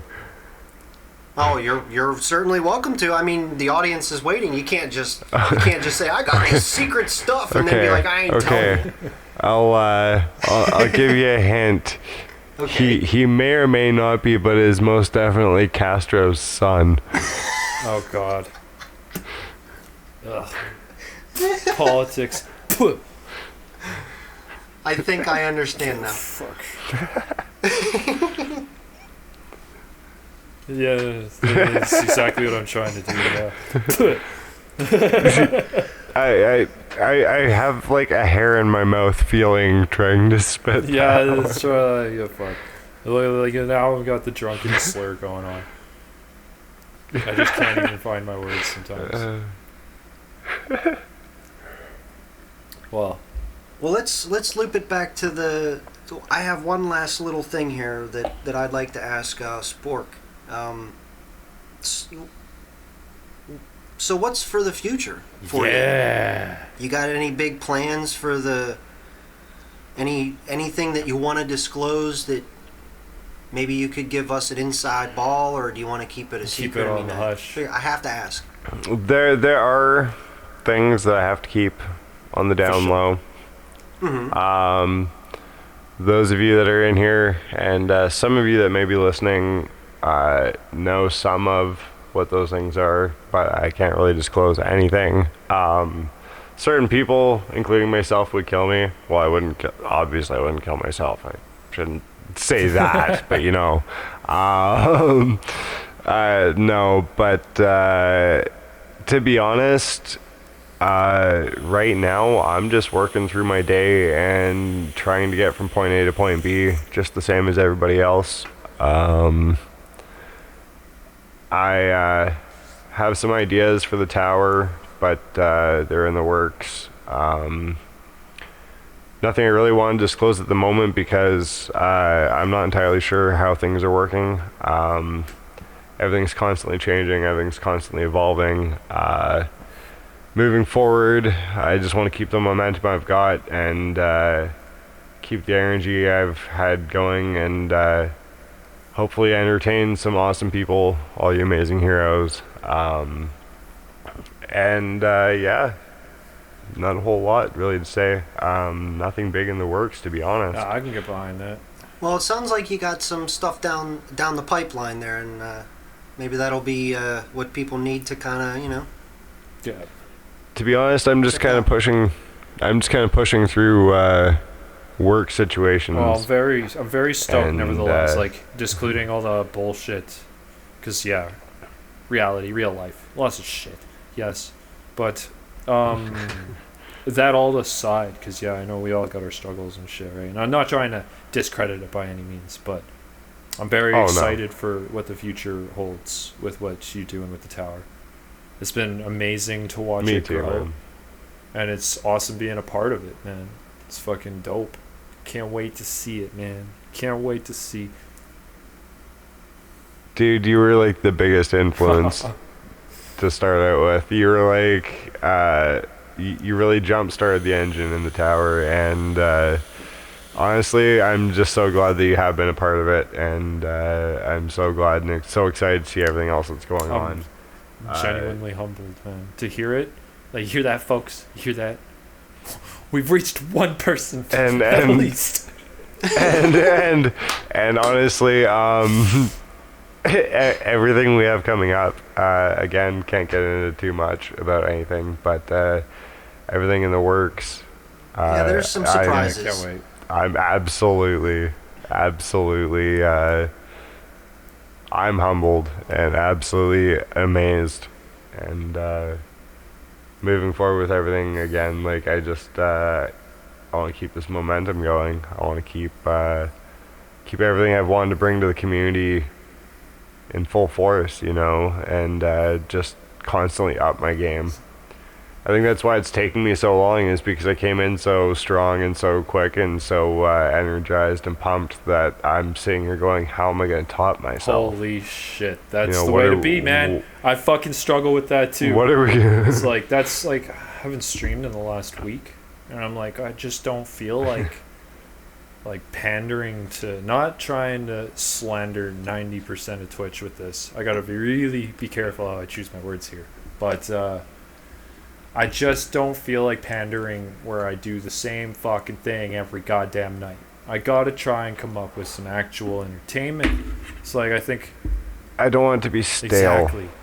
Like, anyone can pick up a sandbox game and play through it and fucking grind and get every item. Like, anybody can do that. I mean, if that's your niche and you got your community, power to you. But that's not me, and I don't want to be that. I want to fucking bring more to the table than just check out this game that you could buy and play yourself. You know? That damn mirror dimension. Like, how... Yeah. The fuck? That's the fun. How do I top that? Dude. How do I... I have to visually top that somehow. I do post the odd thing here and there on Twitter, but not a whole lot. It's just about life. But, and if you haven't checked him out, you should sometime. I don't know, I find I've got so much to manage. That's who you were talking about. You mentioned him in the one stream there. I have not been active on Facebook. He's a good dude. Positive vibes. He's like, everything he does very is cool. But he's it's hard, time. Man. Like, he goes above and beyond. Again, back to like the support. There's more to spreading yourself thin. It's the same concept with social media. I posted it in the tech corner. Pick ones you like and use fucking tech that he uses called Sin. That's the thing. And I haven't gone when I say that, I'm not saying it in a bad connotation. Virtual stream I have deck not kind of thing. Felt the need to be on Facebook. Yeah. No, I get where you've seen it. In a very long time. And I'm not one of those people that sits there and posts, "Okay guys, I'm picking a social media break." I wonder if it's kind of like the touch portal app that I have. Fuck off. If you're taking a break, don't post on social media about it. Just fucking do it. I was going to say, I was looking to do it. I don't want to spoil it. Yeah, I've said it to Tack. It's like, I think like Facebook, Twitter, whatever. It's like, yeah, man. I was looking. Double-edged sword. Google is your I'll friend fucking hop in there. Keep it for business or you fucking hit me up one day. I got whatever points. It is you're trying to market. Hit me up and fucking tell me you're checking it. Platforms are great for that. Like absolutely. It gives you definitely a bump because people can find you easily there. It's free marketing.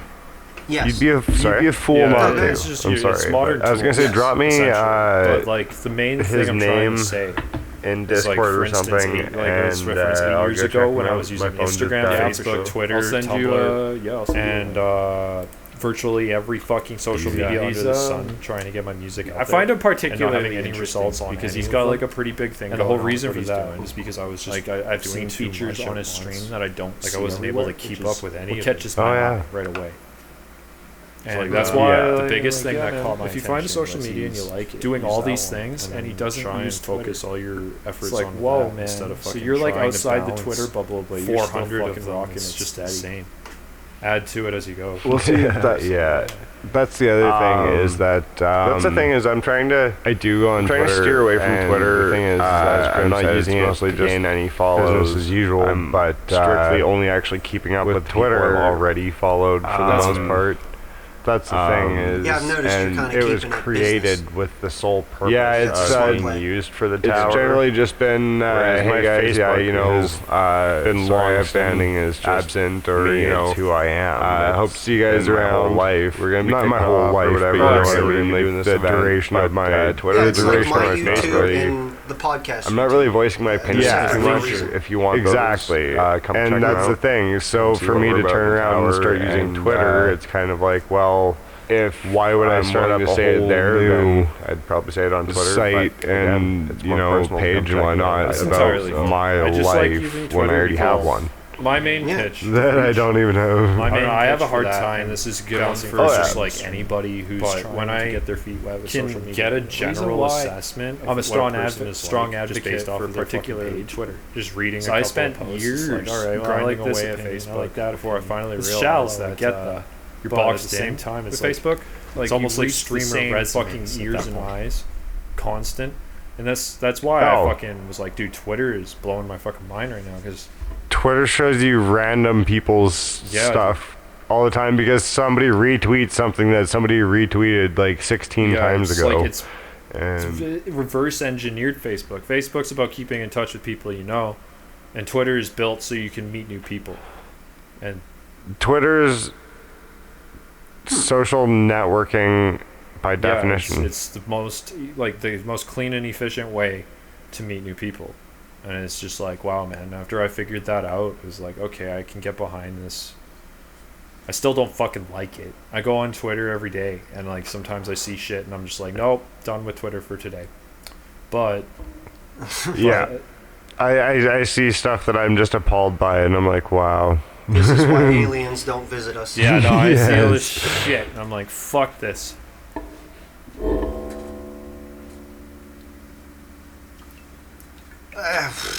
Well, what are they zipping around on? They're using the internet to go through dimensions at this point? Jesus Christ. Yeah.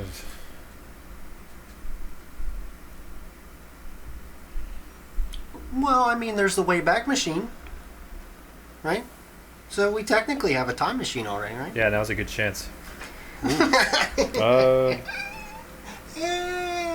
that's a good one. Okay, time capsule. I can bring up several. It's like, well, we're getting close to the 2 hours, but I want to throw it out. Do you want one about music, or you want one about streaming? To the two guests? Robot, is there life. anything that you would like to ask Sporkus or us? Okay, life's a little harder. I guess my last job I worked when I before I quit, like a month or so, like they knew I was teetering. I had been quite outspoken about the bullshit I was putting up with and how fucking done I was with it. But that being aside, my the manager of the contract that I was working under, so like the mall manager, kind of like my boss's boss in a way, he was talking to me, like we had regular talks, like just me and him, telling me how to do my job and stuff and all this shit. But like this one was more about just life and shit. And he was like, well, I've seen you apply yourself at shit. I've seen you excel at things you've never been trained to do and shit. Like just like a pep talk, basically. I don't know if he was really sincere or anything, but what he ended the discussion with was, whatever you apply yourself to life, like whatever you apply yourself to in life, I can see you succeeding at it. And that was like when I fucking quit my job, and I'm like, well, fuck, I'm gonna try this full-time streaming thing. That was like my main motivator. I was thinking of that. It's like, well, what if I take what I've learned and apply it to something I actually want to do, and let's see if we can get results, yield some real results from that. And that's kind of why I didn't stop, man. I'm like, well, fuck. I had a couple months where it was just like 0 viewers, and it was like, well, clearly I'm doing something wrong. I'm not reaching. So I got into Twitter, and then I started meeting people, and then I came up with an angle, and then from there it just took off. And I was like, well, I mean, I'm not huge by any means, but people know who I am now, and that's like the start. And like, fucking A. I got a short and sweet one that would give Sporkus an extra moment to think about something. Mine's a little more, I don't know, corny, I guess. I'm sure everybody's familiar with the original Lion King movie. Okay. There's a scene in which Simba is looking up, he's grown up, he's trying to figure out who he is, and his father has passed, and he's searching for who he is, right? I think that's what a lot of us do in our life. Like, who am I? What do I do, right? What is it that I want to do, and how do I get there?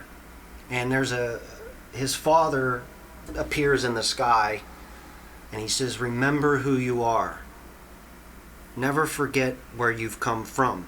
And that's the thing that I would add to it. And that makes me think about all the ancestors, all the history, my heritage, my ancestry, where they came from, what it took them to get here. And I'm just a fucking miracle that I'm here. And I think that gives me gratitude just to keep me centered in its own way. You can't see me, but I'm nodding. Yeah. Yeah, actually, yeah, me too. I was just sitting here. Yeah, this isn't video recorded, guys. This is radio. Just no. Sitting here like dumbfounded, at a loss for words. In full agreement, by the way. I don't mean that in any kind of disrespectful way. I don't even quite know what to say to that because like I agree wholeheartedly. You have 3 grown men sitting behind their computers nodding in approval. I just yes. Yeah, I watched that movie and it stuck with me my whole life, and it was just it's funny that you worded it that very specific exact way because I never got to meet my biological father. He died when I was about 13, I think. And Sorry to hear that, man. well, I mean, to be honest with you, I appreciate that, but you can't really miss what you never had. I relate to that. Yeah. You know, I mean, I'd never met him, so I just happened to be, by the time I went to look for him, he was gone, so, and the thing is, I'm also of Native American descent, so you're talking about the heritage and the ancestry and, like, the whole, like, you know, Lion King thing just kind of made me laugh a little because, you know, I'm really disconnected from my heritage because my mom is white. Well, not white, I shouldn't say, but you know what I mean. She's definitely not Native American descent, so like very fractionally. But I kind of got this whole like picture of some of my life, and you talking about the Lion King, and I'd never really made that connection before, so it was really funny. That's pretty. Well, maybe that's what you needed to hear. You know, I don't believe in Ripples. coincidence. I never have and I never will. And maybe I'm a voice for you to want to dive into that Ripples a little more. in the pond. Yeah. Maybe I'm an old friend of one of your ancestors calling out to you. Who knows? Who knows? We're all connected at some point, I think. I kind of believe in reincarnation, not gonna lie. Yeah, it's an interesting. That's a whole fucking discussion right there. Yeah, that's a whole. We'll have to that's do a second a different. podcast. Yeah, I agree. So do you have anything that this is gonna go kind of dark and deep. Something I really took to heart. Kind of a hard one, but honestly, I hadn't spoke to my mom for years due to some family problems. Pay attention to that. And I'm sorry, I had to throw that out there. We lost my sister to cervical cancer. And oh, yeah, okay. I couldn't anymore. I couldn't hold on to the hate. Her funeral brought a lot of our family home, and a lot of people that weren't talking or, you know,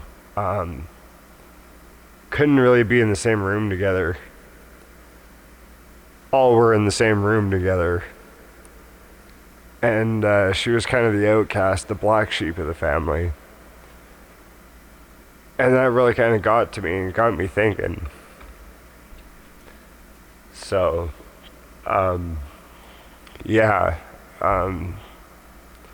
it really, really resonated with me that I just, I couldn't hold on to that hate anymore. And couldn't blame her anymore, you know, she needed us, so.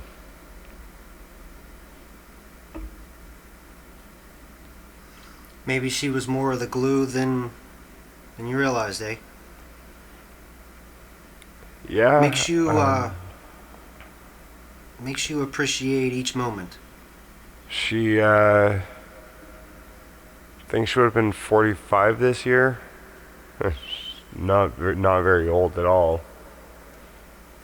And no parent should have to outlive their children, so. Yeah.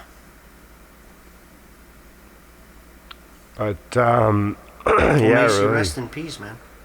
really taught me to not hold on to things too much. And it's kind of funny because I still struggle with that. I still hold on to things too much. I still carry things around.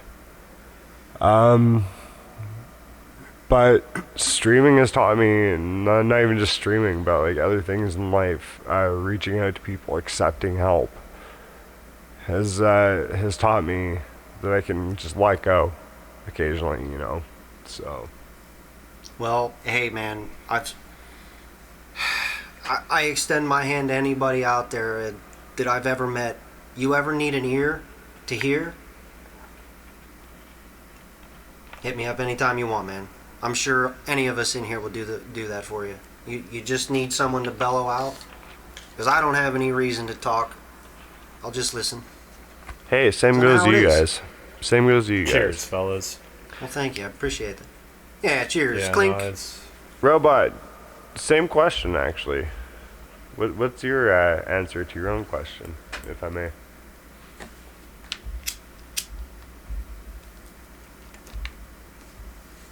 Yeah, I was coming. Draw 4.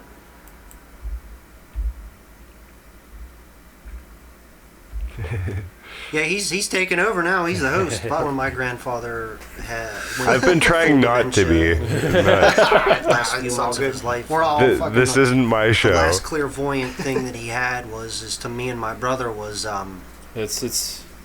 Yeah, find your happiness part a little of the bit fun. here and never let go of it. You don't know what's going to try to take it away, and you fight for it, and you never give it up. And that was like a military guy giving us that, He was a Korean war vet, and he was stern about it, and it really, I think about that sometimes. And sorry to bring down the podcast at the end here, but you know what? It's a good moment. And Sporkus, thanks for opening up. And yeah, I mean, you're making me think of my family and the losses that I've had in the last few years. And man, you're apologizing for bringing down the podcast. Here I am talking about what I was going on about. Yeah, well, I mean, it's not like you can't have good without bad. You can't have bad without good. Bad. And yeah, I mean, man, that's. If you're gonna ask a question, and if it's about something that profoundly impacted my life in some way, you answered honestly. You have my respect. If you want an honest answer, I'm gonna answer honestly. I appreciate that. I really appreciate that. I told you guys I have nothing to hide. At least, I mean, I wouldn't say hide. I have things I won't disclose. Yeah. But I have nothing that I want to hide about what shaped me into who I am. Just to break your balls a little bit. The only people that say they ain't got nothing to hide are the people hiding something. Oh yeah, absolutely. I'm hiding. Yeah. No, just to bring the energy back up a tiny pinch, Oh, absolutely. Well, I guess, Sporkus, do you have any questions for us? Is there anything that was plaguing your mind there? Something you always wanted to ask. Or maybe just... Or maybe a statement or something. You've always wanted to ask, or something you've always wanted to say. Now's a good time. Rat shit, bat shit, dirty old twat. 69 assholes tied in a knot. Hooray, lizard shit, fuck. Okay. I don't fucking know. That's George Carlin, my dudes. Come on. I don't fucking know, honestly. Hey, that's all good. Was that a question or a statement? Yes. Yes. That's all good, man. We're 10 minutes past. We're 10 minutes past last call. I think I'm my brain's just cooked from all the information. Yeah. System does not compute. Well, we'll close her up there. I think that's a good spot. Check out Sporkus at let me bring up the thing here. Twitter.com Lord Sporkus Lord _ Sporkus. We will put it in the description. You can also find it on Twitch TV / Lord _ Sporkus. And thank you, Robot, for just hanging out. Yeah, thanks for being here today, guys. Super happy to do this. Oh Heck yeah, thanks for having us. Alrighty, we ready to That's 3, 2, a wrap, 1 folks. Alrighty, get ready to hit stop. 3, 2, 1.